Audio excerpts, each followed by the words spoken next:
Hey everyone, so today I wanted to touch on something a little bit different. Now, you've probably seen it on social media. Devin Haney is suing Ryan Garcia.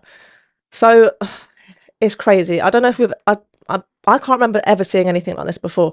Now, you'll probably remember their fight a little while ago now. I thought that was all behind us. It was a massive circus. And don't get me wrong, it's great when a fight turns into a big event. It's great when there's a massive kind of build up to a fight. But I remember thinking that fight kind of took it too far. The circus was too much. They stopped looking like fighters. They started looking a little bit, this is going to sound horrible, but they started looking like clowns. It was all a bit ridiculous.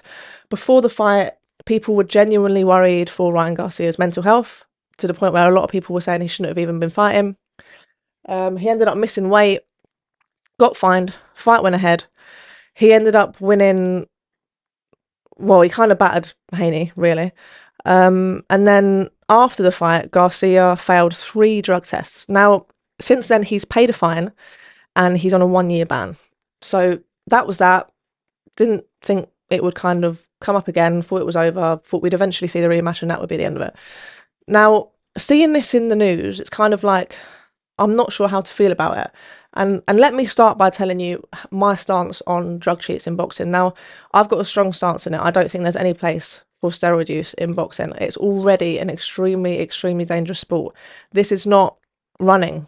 This is not swimming or whatever else. This is an extremely dangerous sport. So when you hear about these fighters getting 1-year bans, this is not going to deter them. Pointless. These fighters, some of them are only fighting twice a year. Some of them maybe even less than that. So a 1-year ban does nothing. I've heard people say that that's a long ban, that he received a long ban. No, it's not. Now, in my opinion, I think when a fighter gets caught the first time, it should be a 4 or 5 year ban. That way, maybe they're young, they made a stupid choice. Everyone deserves kind of forgiveness and redemption the first time round. So a 4 or 5 year ban will teach them a lesson, but if they really want to, they can come back and have another go at their career, do it the right way around. The second time, lifetime ban, no questions asked. That's how I feel about it. That's how strongly I feel about it.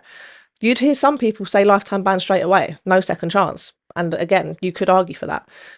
So that's my stance on drug use.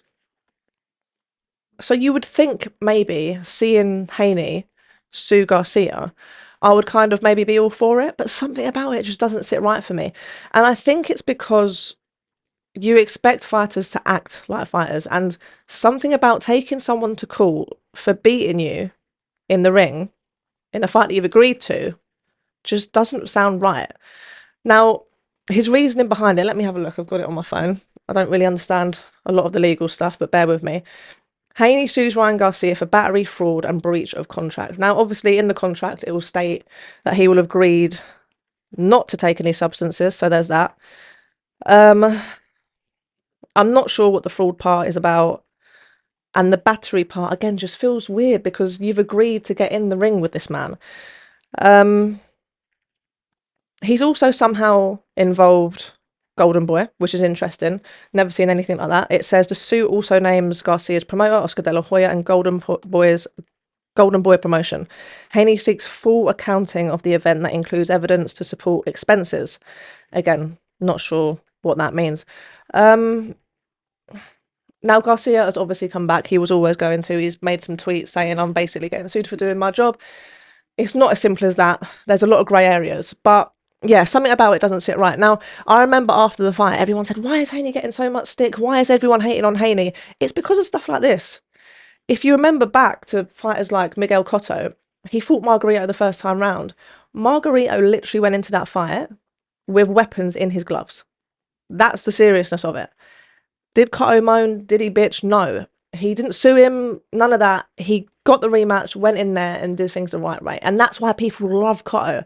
So I kind of feel like Haney, it's almost like he can't get out of his own way. If you go on Instagram and social media and all that kind of stuff, the amount of hate aimed towards him is too much. But you can kind of see how it's happening.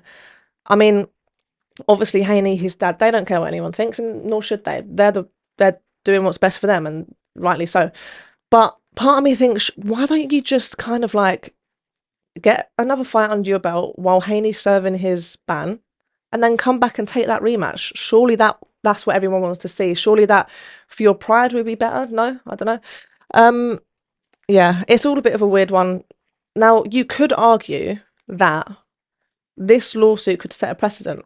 If he ends up winning, I don't know what the repercussions of that would be. I personally don't see it making any difference. I really don't. I think people have tried to make a difference when it comes to drug cheats in boxing before and always fallen short.